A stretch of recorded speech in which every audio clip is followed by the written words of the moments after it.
Hello everyone. Many of us here are cybersecurity professionals, coders, hackers, so to say, or in the tech industry in some way or another. Maybe you're here because you want to know a bit more about cybersecurity. After all, it is Cybersecurity Awareness Month, or perhaps you're maybe responsible for cybersecurity awareness in your organization, or maybe it's something else.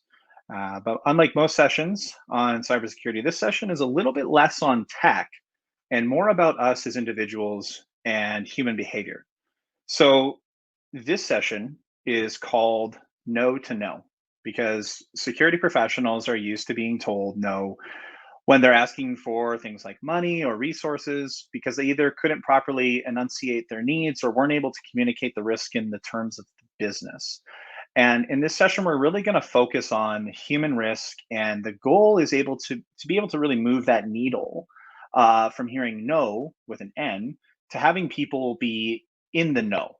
And this really includes those responsible for security and security awareness. And we're going to move that needle by focusing on the people side of change. So when it comes to creating a cyber safe organization or ensuring you, your friends, or your family are really positioned to be in the first line of defense against cyber attacks, it's important to know that to change the outcome, you first have to change the culture. And that's really what this session is all about.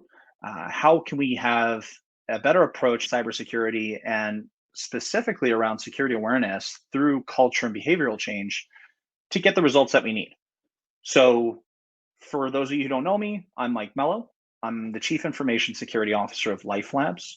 I'm really happy to be here. So thank you, B-Sides, for hosting me on this platform. Want to do a special thank you to the partners and sponsors for making this happen. And thank you to all of you for joining this session.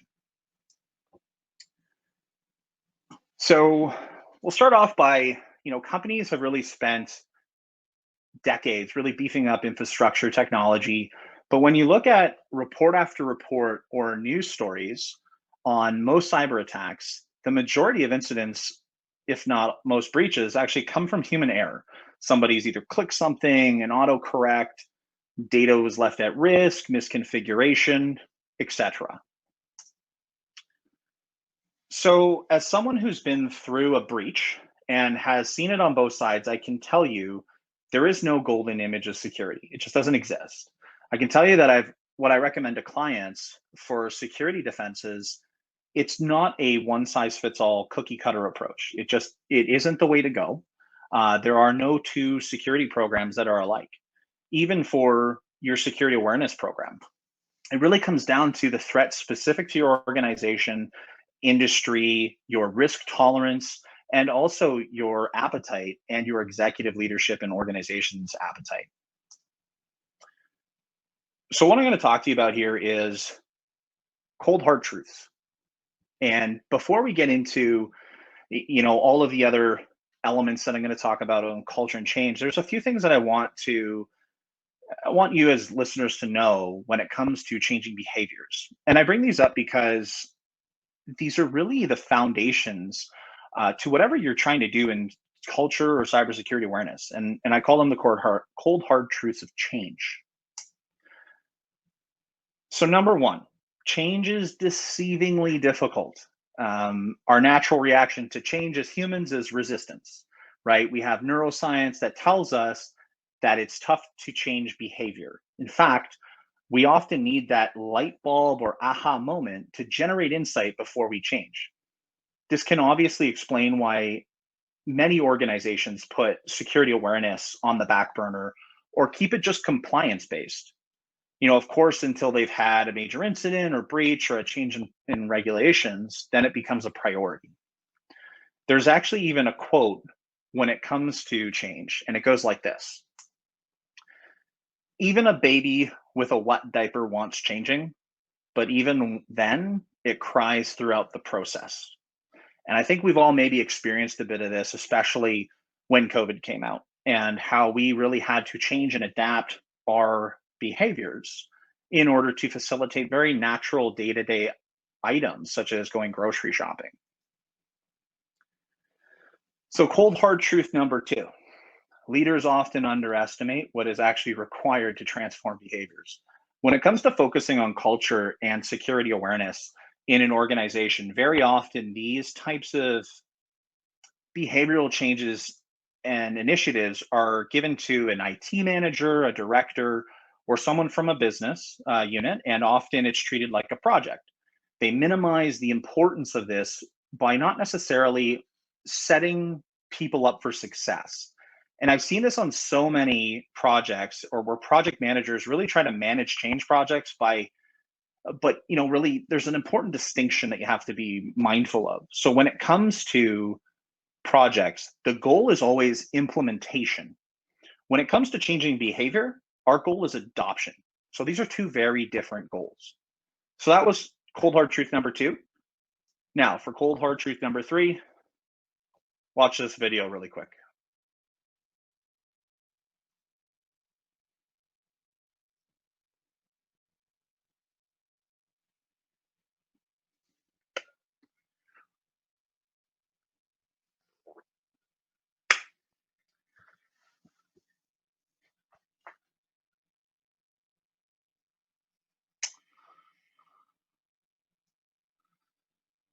So I hope the audio came through there, but if it didn't, ultimately, cold truth number 3, the right answer is just not enough. So mispronunciation of Achilles costed this gentleman the winning bid at the Wheel of Fortune. So you can have the biggest budget, you can hire the best consultants, have the best team, and implement the best technology.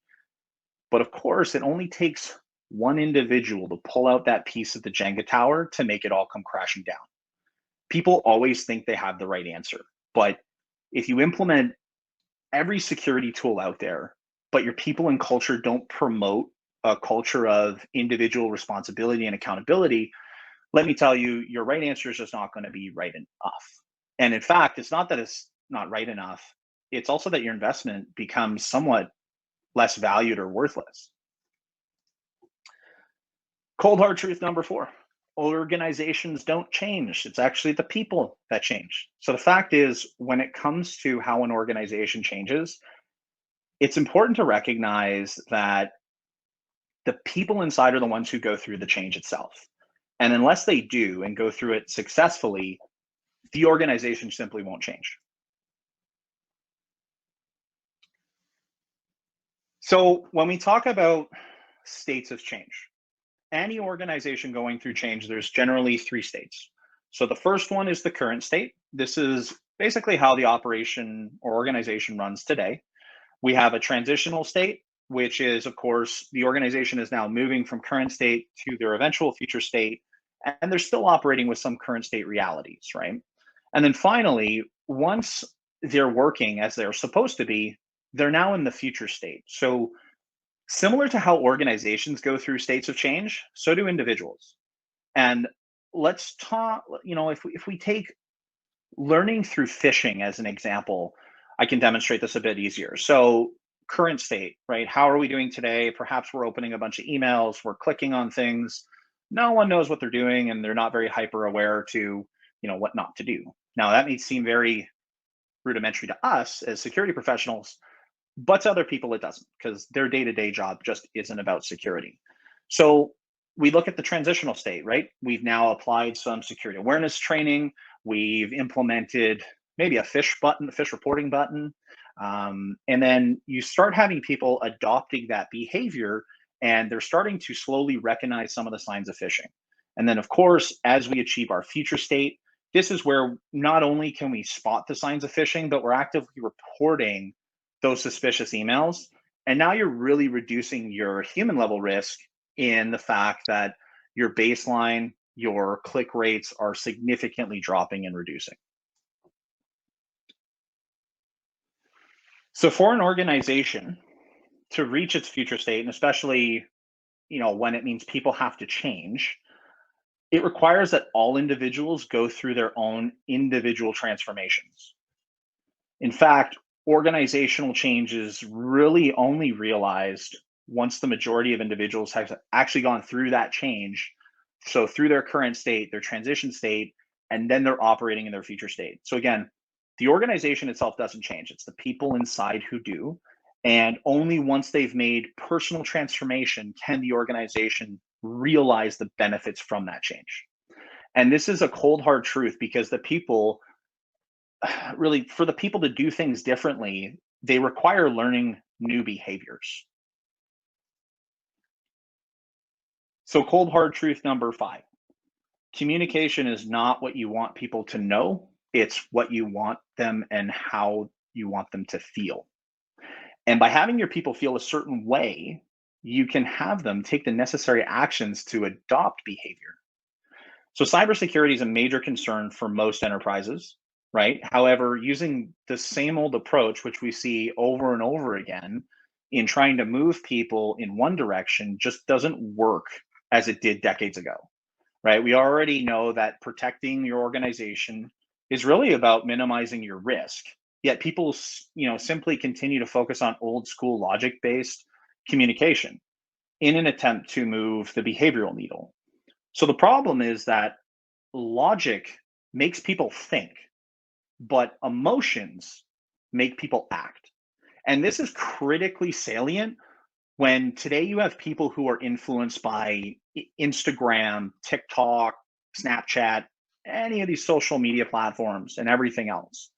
Essentially, they've been conditioned to tune out when you give them content that is dry and boring, and essentially when it's delivered in corporate speak, right? Younger generations are now being more, or I'd say being communicated in a way that touches upon authenticity, feeling, needs, and more. So it's no longer just about what you need to know. It's all about creating powerful engagement and having people see themselves in it. So understanding that what's in it for them, gamification, creating those aha moments. I think, if anything that you're going to take away from this is you really have to focus on what's the problem we're trying to solve and what's in it for them to really be able to change that behavior, right? Or you're not going to be able to generate that insight.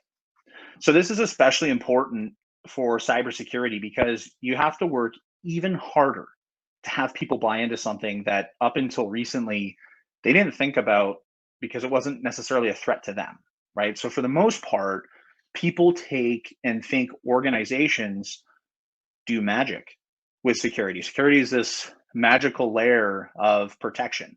They don't really realize the part that they play. So for us to make people realize this, we need to change how we relate to them. And again, it comes really down to outcomes. You have to change behavior. And logic makes people think, but emotion makes people act. And so communication is no longer what you want people to know. It's more about how you want them to feel and what you want them to do. So that's cold hard truth number five. So again, I'll just really quickly highlight and recap the cold hard truths. We got change is deceivingly difficult. The leaders underestimate the change required for transforming behavior. Your right answer is just simply not enough. The organizations don't change, it's the people who do. And again, when we talk about communications, it's not what we want people to know, it's how we want them to feel and the action we want them to take. So recognizing these truths can be either accelerators or barriers to help you move your organization forward. Knowing that, I sometimes get leaders often reaching out to me and say, Mike, this is great, but I don't even know where to begin.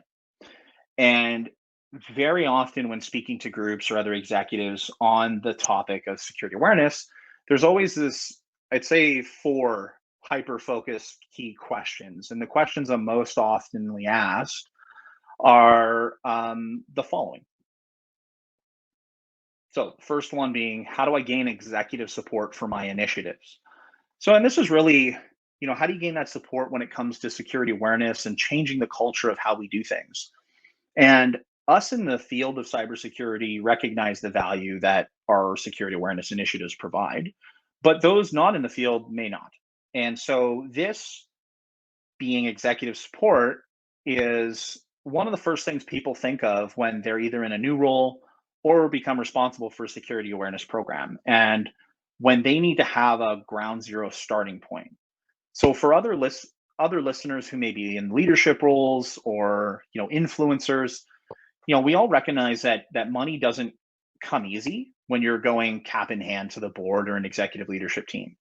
Oftentimes, they think anything IT related is an easy way to burn cash if they don't see the payoff or think that the benefit isn't worth the expense, right? And so getting them to think about it in a different way is very key.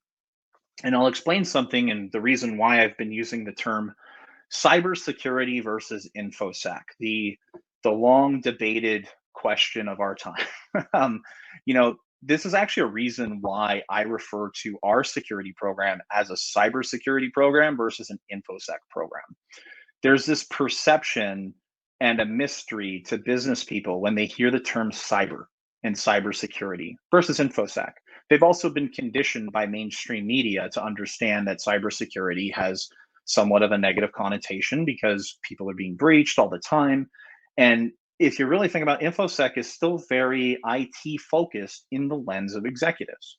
So cyber almost creates its own element and mystery to business representatives. And it's because it's becoming more mainstream, we need to talk in terms that they understand. So that's at least my positioning as to why we reference our program as a cybersecurity program.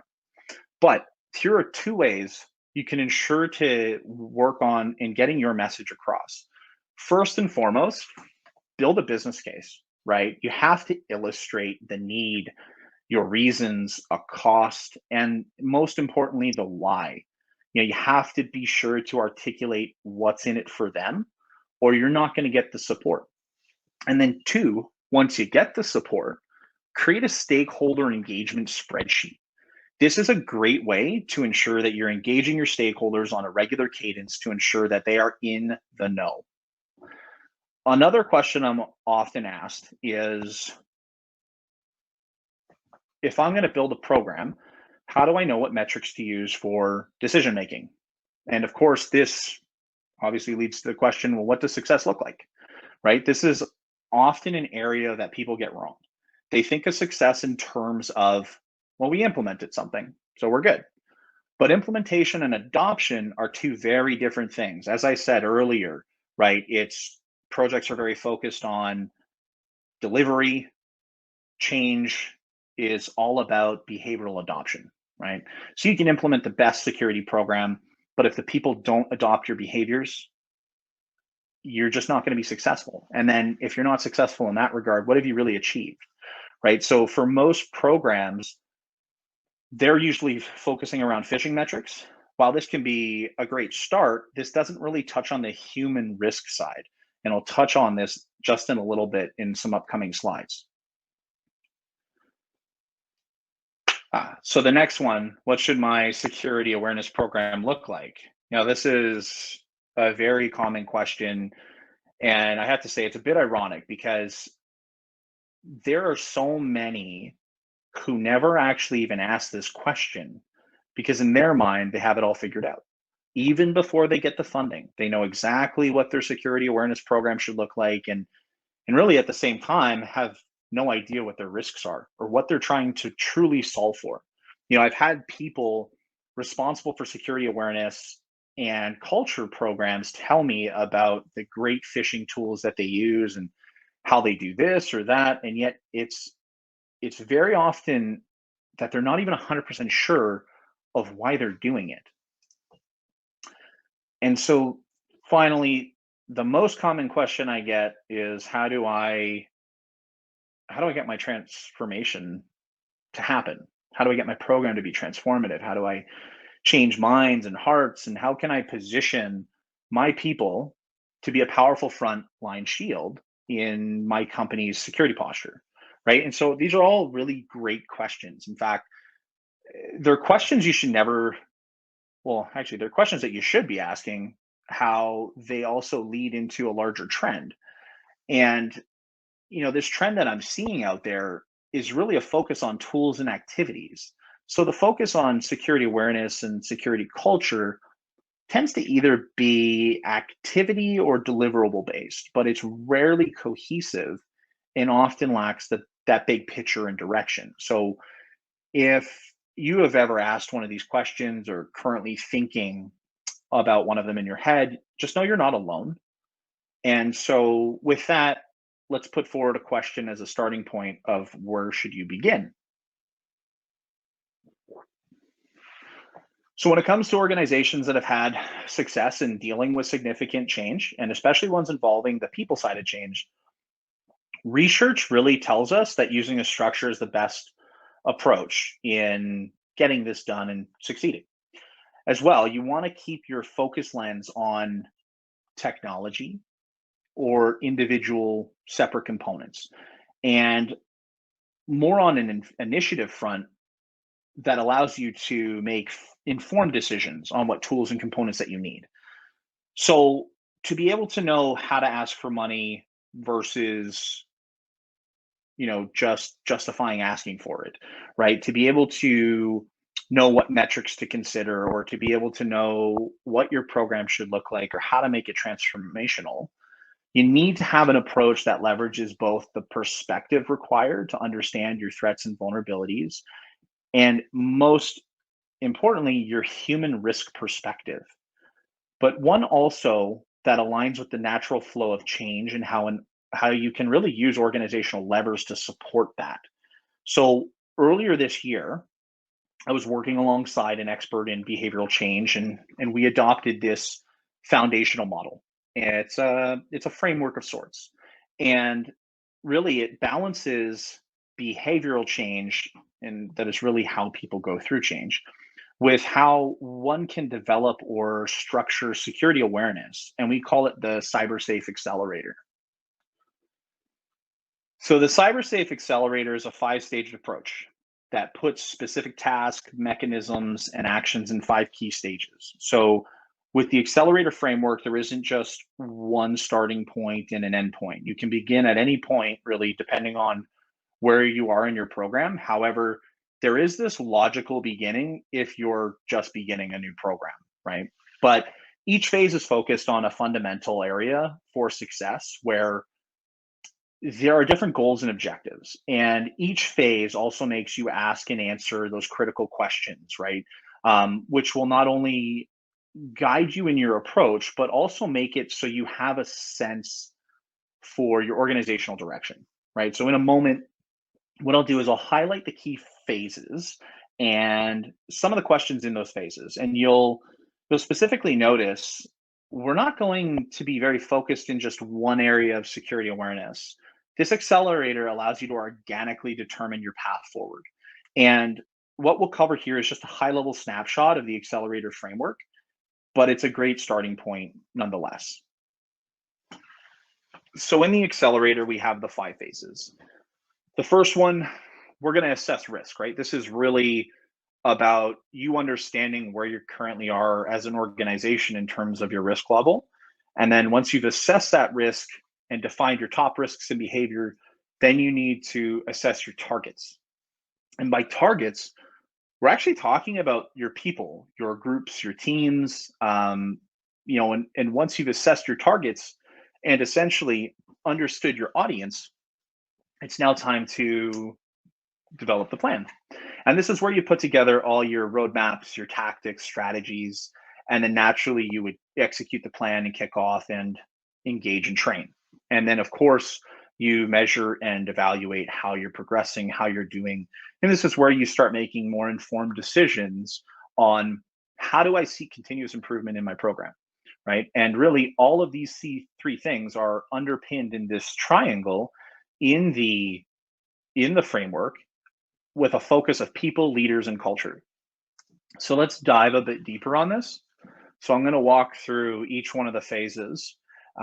We begin by assessing the risk, and really assessing risk focuses on understanding where you are as an organization, right? Every organizational every organization has its own risk level, right? And it will be depending on different functions of your business, your industry, who is determining your risk levels, etc. And the types of threats that you're going to see in things like retail industry versus what you may see in a healthcare industry, for instance, are, it's important to really assess those risks and understand how they kind of map to your threat sphere. And then when you're doing this, you still always have to remember what is the goal of the program? Like, what are you trying to solve here? Sure, you can approach it in a compliance only perspective, as I mentioned, many organizations do, but I'm not really convinced that doing the bare minimum is often the best approach. So, also, when we talk about assessing risk, it isn't just about technology or how we use that technology, it's also about data and privacy. So, threat actors, they want our data generally, whether they want that for exploitation, selling it, whatever the case may be. That's generally their intent. And so, when assessing risk, here are some questions you may want to consider. One, what is our level of risk, right? Both with technology safeguards, without it. So, we're talking inherent residual risks. What are those potential impacts? What does our company handle, right? And this is super important, right? Because this allows us to identify risks as it relates to the data, our crown jewels. Who's handling that data, right? Do we have frontline staff handling this? Is this back office? Is this, IT who has access? And then we get into the, where is it stored, accessed, handled, and is there risk there, right? Is it risky if someone is handling PI and they're using Dropbox? Well, maybe that's an issue if your corporate standard is to use SharePoint, right? What's the company's history when it comes to breaches and incidents? So I want you to think of them as behaviors. So the act of storing data, um, someone clicking a link, because security awareness is about people, right? And so once you've assessed your risk and defined your top risks and behaviors, then we move again to that natural transition to assessing our targets. And again, by targets, I'm referring to our people, right? Who are we targeting for change and that have to change their behavior? So, assessing targets, this recognizes a one size fit all approach isn't the way to go, right? And here you really want to consider asking yourself who needs to change, um, who may be impacted by our awareness program, what's their current level of knowledge in relation to security awareness, and or even their need to change, right? So what's the appetite for it? And you can get some of these by conducting surveys internally in your organization. And then what targets handle what data? And this is really important because this is where we can now correlate. And we've done this in our organization around a behavioral risk assessment. Put out a survey, we understand who touches what types of data, where it's stored, and now you can cross correlate all of those pieces and come up with an individual risk scoring on it at the human level, not the organizational business unit level. Another important part is, what targets are in the highest risk category. So again, once you have that information, now you can establish, what most people call like a VIP or your VIP program. Who are the people you want to ensure have additional training? How do we prioritize that, right? How are they currently communicated with? But even more importantly, how do they like to be communicated to, right? Think of whatever the company does and then take it up a few steps, right? So if maybe you're in oil and gas, right? And for instance, you have people working in an office and then you have people who are working in the field, different groups are going to have different approaches on how they interact with technology, how they need to be communicated with, and they may need their own unique approach. So now that you've assessed the risk and you understand your audience, now it's time to develop your plan. And this is really this is where we develop the initial roadmap, right? And we develop our approaches, our tactics, strategy for minimizing the risks.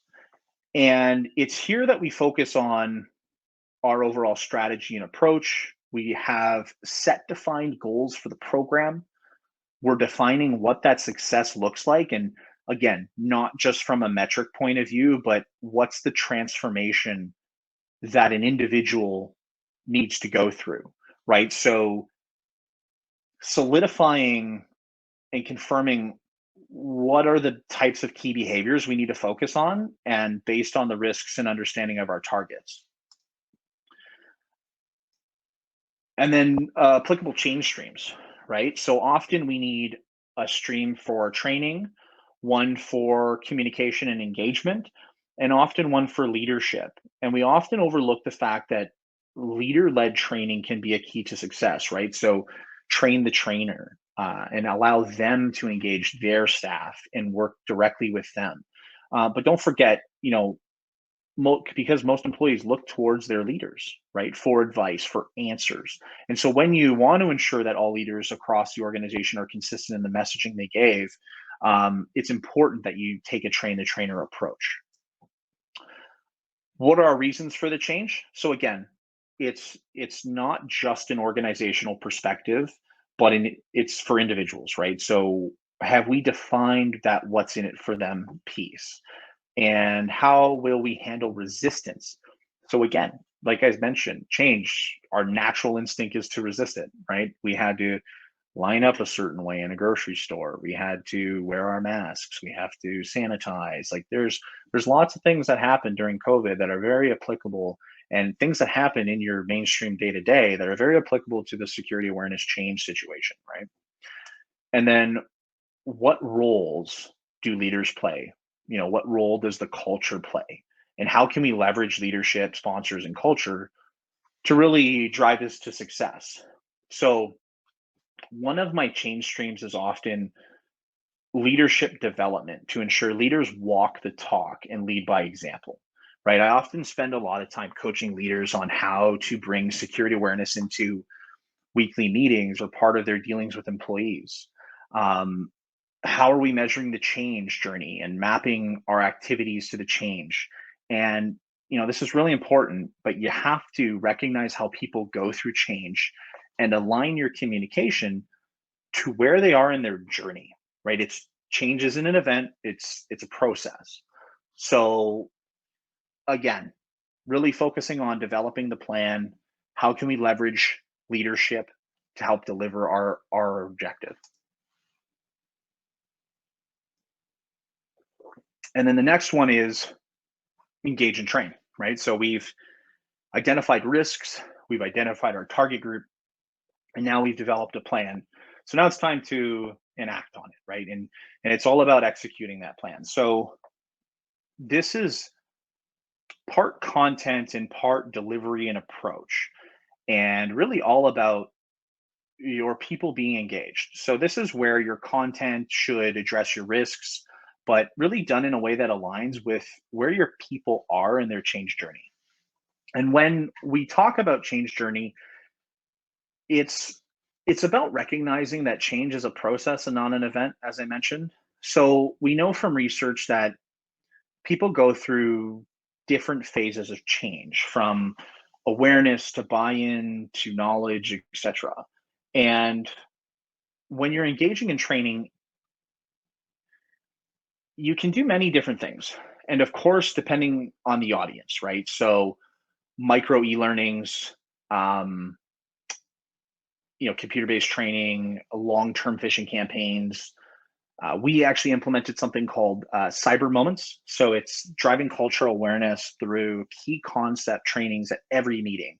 So we provided pre-canned material on certain topics, and we trained our leadership team in order to help them deliver that message at the beginning of every meeting. It takes about 1 to 3 minutes, and they're delivering or playing a video, a message, a newsletter, a picture, anything. And really, this allows us to keep this in the forefront of our mind and expose our teams to new techniques and new things all throughout the year. Right. And obviously, we have other pieces like our security awareness events. Again, it's October. Security Awareness Month is happening right now. We have role based training.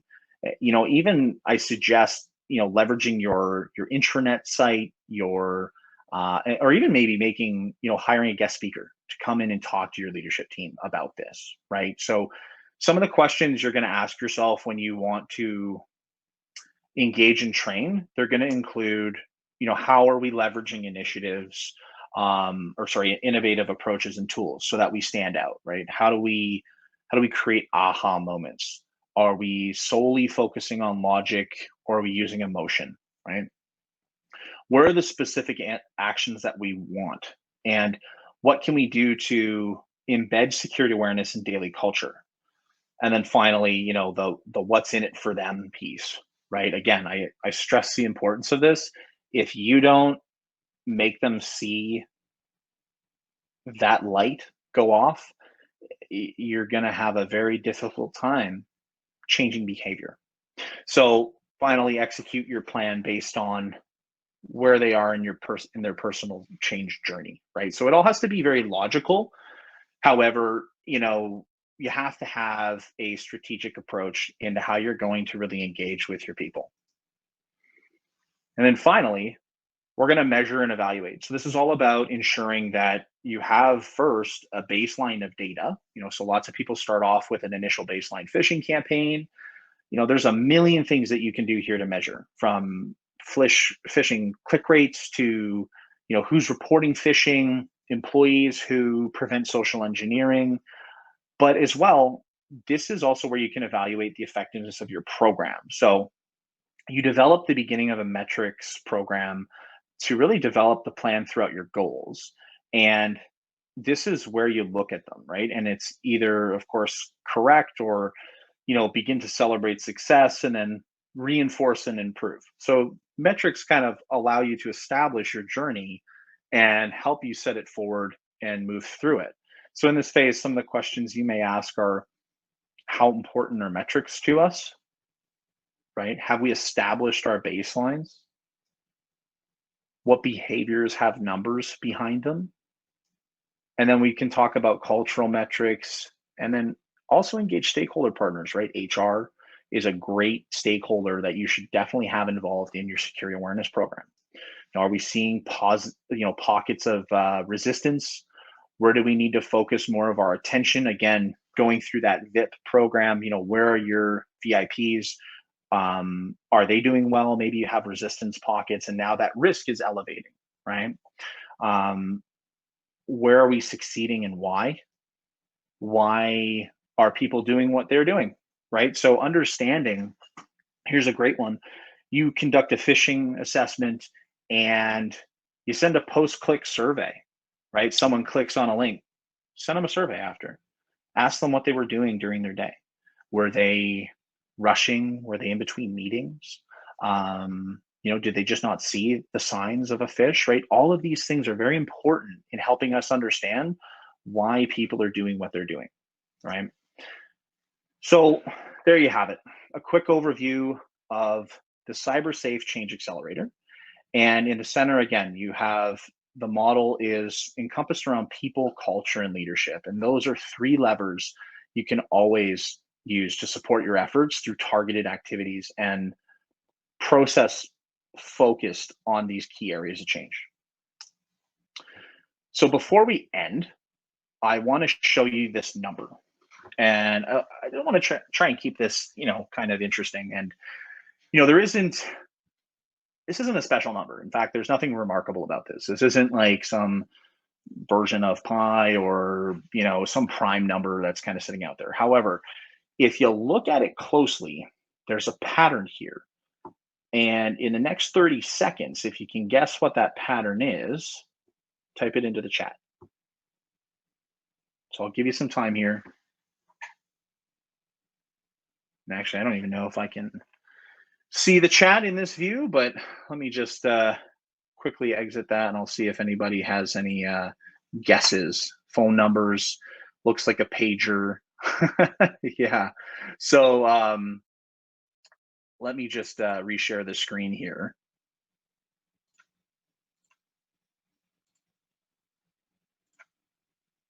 All right. Okay, so what it is I'm going to spell it out for you. So we have the 85491763320. Well, if you haven't guessed, all the numbers are alphabetical. So obviously E comes before F and comes before 0 or O and so on and so forth, right? So again, nothing complicated. It's just alphabetical. But we are so conditioned to doing things in a certain way and looking at things in a certain way, but sometimes we just need to take a step back and look at them from a different perspective to really help us get to where we need to go. So that's all I have for you today. I just wanted to thank everybody for attending the session, going from no to know. And I hope you have some really great takeaways here and can really apply these strategies and even ask these questions in your organization to try and lead by example and deliver organizational level change in cybersecurity. So I think we're at time now, but I really just want to thank everybody again for listening in, asking your questions. Really appreciate it. And I hope you enjoy the rest of B-Sides.